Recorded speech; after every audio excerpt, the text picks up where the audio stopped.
ආයිබෝන් අදත් ඔගොල්ලෝ සාදරයෙන් පිළිගන්නවා Travel Chef YouTube channel එකට. ඔන්න අදත් මම රෙසිපි එකක් අරන් ආවා. ඒ තමයි අපි ඉස්සන්ගෙන් හදන ඉස්සෝ පකෝරා කියලා. මේක ඉන්දියානු ආහාරයක්. ඉතින් ඒක අද ඔයගොල්ලන්ට මම කියලා දෙන්නම්. ඊට සමානව අපේ කුළු බඩුත් එකතු කරලා හදන මේ විශේෂ වූ මේ ඩිෂ් එක. ඉතින් මේකදී අපිට පාවිච්චි කරන්නේ ප්‍රධාන වශයෙන්ම කඩල පිටි. ඔයගොල්ලෝ දන්නවා. ඉතින් ඒක තමයි අද මම පාවිච්චි කරන්නේ. සහ ඉස්සෝ ඒ ටික එකතු කරලා අපේම 3-5 ටිකක් එකතු කරලා හදාගන්න විදිය. අපි බලමු මේක කොහොමද අද හදන්න සහ ඒකට අවශ්‍ය මොනවද මේ අමුද්‍රව්‍ය ටික කියලා. ඉතින් මේ ඔයගලට මම කියපු විදියට මේ තමයි තියෙන්නේ මේ කඩල පිටි එක. ඉතින් මේ විදියට මේක අපි ඔයගලන්ට මේක ගන්න පුළුවන් සාමාන්‍ය කඩවලින් ගන්න පුළුවන් මේ කඩල පිටි එක. ඒක තමයි මේ තියෙන්නේ. ඊළඟට මම මේකට එකතු කරනවා. ඉතින් මේකෙදි සාමාන්‍යයෙන් මෙතන තියෙනවා ග්‍රෑම් 150ක ප්‍රමාණයක්. ඒ ප්‍රමාණය ගන්න පුළුවන්. මම ඒකට එකතු ඔයගලන්ට පුළුවන් වුණනම් ඒකට පාවිච්චි කෝන් ෆ්ලාර් ටිකක් එකතු කරන්න පුළුවන්. ඊළඟට ඔයගලන්ට පුළුවන් පාන් පිටි එකතු කරන්න. ඊළඟට ඒ වගේම හාල් පිටි එකතු කරන්න පුළුවන්. ඉතින් මම අද එකතු කරනවා හාල් පාන් පිටි වලින් ටේබල් ස්පූන් 2ක ප්‍රමාණයක් මේ සැනි දෙකක් ඒ විදිහට එකතු කරනවා. ඊළඟට මම මේකට එකතු කරනවා මේ සුදු ලුණු ටිකක්. ඒකෙන් බොහොම ස්වල්පයක්. ඊළඟට ඉඟුරු ස්වල්පයක් එකතු කරනවා. ඒකට හීනෙට කපාගෙන තියාගන්න. එතකොට පහසු වෙනවා. එහෙම තියාගත්තාන් පස්සේ ඊළඟට අපිට අමු පහේ තියෙනවා. එන් ස්වල්පයක් එකතු කරනවා. ගොඩ වැඩි කරගන්න එපා. ඊළඟට කහ ස්වල්පයකුත් මම එකතු කරනවා. ටීස්පූන් කාලක් විතර ප්‍රමාණය එකතු කරනවා. ඒ වගේම මේකට හීනියට කොටාගත්ත ගම්මිරිස් තියෙනවා. ඒනි ස්වල්පයක් එකතු කරගන්නවා. ඒක ඔයගොල්ලෝ බල්ලා දාගන්න වැඩි කරගන්න එපා. සහ ඊළඟට මිරිස් කුඩු ස්වල්පයකුත් මම එකතු කරනවා. මේක වැඩි දැවිල්ලට හදන්නෙත් නැති නිසා පරිස්සමෙන් හදන්න. ඊට පස්සේ ඒක අපිට වතුර ටිකක් එකතු කරලා මේක අපි පොඩි බැටරයක් වගේ අපි මේක හදාගන්නවා.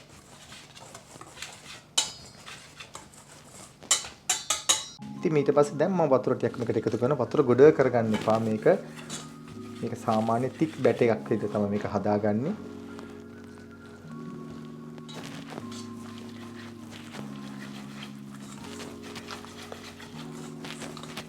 ඊළඟට මම මේකට ලුණු ස්වල්පයක් එකතු කරගන්නවා. සහ ඊළඟට මම කොත්තමල්ලි කොළ හීනියට කපාගෙන තියාගත්තා. නමුත් ඕගලන්ට එහෙම නැත්නම් ඕගලන්ට පුළුවන් මේ මෙති කොළ පාවිච්චි කරන්නත් පුළුවන්. ඒ පාවිච්චි කරලත් මේකට දාගන්න පුළුවන්. ඉතින් දෙකේ එකක් ඔයගලන්ට මේ විදිහට එකතු කරගන්න පුළුවන්. ඒකල්ලා අපි දැන් මේක පැත්තකින් තියනවා මේ බැටර් එක. මේ විදිහට හදලා ස්වල්ප වෙලාවක්. ඊළඟට මම මගේ ඉස්ස ටිකට පොඩ්ඩක් සීසනින් කරගන්න. ලොකුවට අවශ්‍ය නැහැ. යාන්තම් සීසනින් කරගන්න ඕන. ඉතින් මේ තියෙන්නේ මගේ පොතු ගලවපු මේ ඉස්සන්. ඉතින් ඒක නිසා මතක තියාගන්න මේ ඔක්කොම හොඳට සුද්ධ වෙලා තියෙන්න ඕනේ. මේ ඉස්සන්ගේ ඊළඟට මේ වගේ වලිගේ තිබුණට කමක් නැහැ. මොකද ඒක අල්ලන්න ලේසි. ඉතින් මේ විදිහට මේ ආකාරයෙන් තියාගන්න. ඒකත් මම සීසනින් කරගන්න මේ විදිහටම මිරිස් කුඩු ස්වල්පයක් එකතු කරගන්නවා. ගොඩ කරන්නේ මොකද අනිත් එකේ දාලා තියෙන නිසා. ඊළඟට ලුණු ස්වල්පයක් සහ පාන් පිටි ස්වල්පයක් මේ විදිහට එකතු කරගන්නවා. සහ ලෙමන් ජූස් ටිකක් එකතු කරගන්නවා. ඔයගලන්ට මේක බැටර් එකට දාන්නත් පුළුවන් මේ විදිහටම නැත්නම් මේ විදිහට දාන්න කවලම් කරගන්නත් පුළුවන්. ඉතින් ඒක කැමති විදිහට ඔයගලන්ට කරන්න පුළුවන්. සහ ගම්මිරිස් ස්වල්පයක් ඒකතු කරලා ඒක හොඳට මේ විදිහට කලවම් කරගන්න. ඔබ අනිවාර්යයෙන්ම ලෙමන් ජූස් ගතිය මේකට හොඳට තියෙන්න ඕන.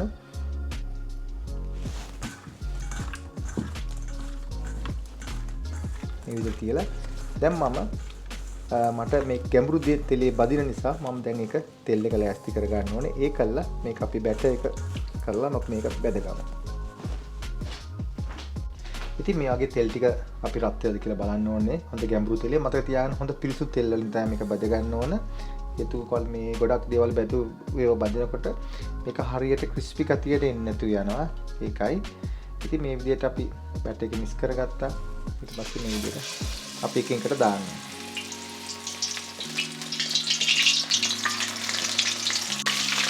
ඉතින් මේ විදිහට කීපයක් දාලා මේ විදිහට බැද ගන්න. සමහර මුලින්ම දාපු එක පාට වෙනවා. ඒක අපිට අයින් කර ගන්න ඕනේ.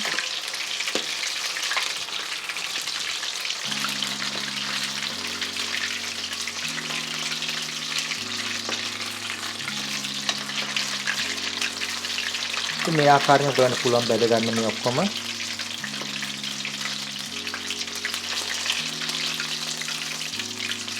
ඉතින් මම මේ හදාගත්ත මේ ප්‍රෝන් පකෝරා එක තමයි මේ ඉස්සෝ මේ විදියට බැටර් කරලා හදාගත්තේ.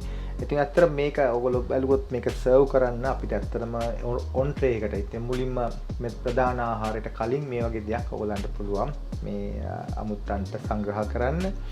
ඊළඟට සාමාන්‍ය බයිට් එකට වගේ දේවල්ටත් මේක මේ විදිහටම පාවිච්චි කරන්න පුළුවන්.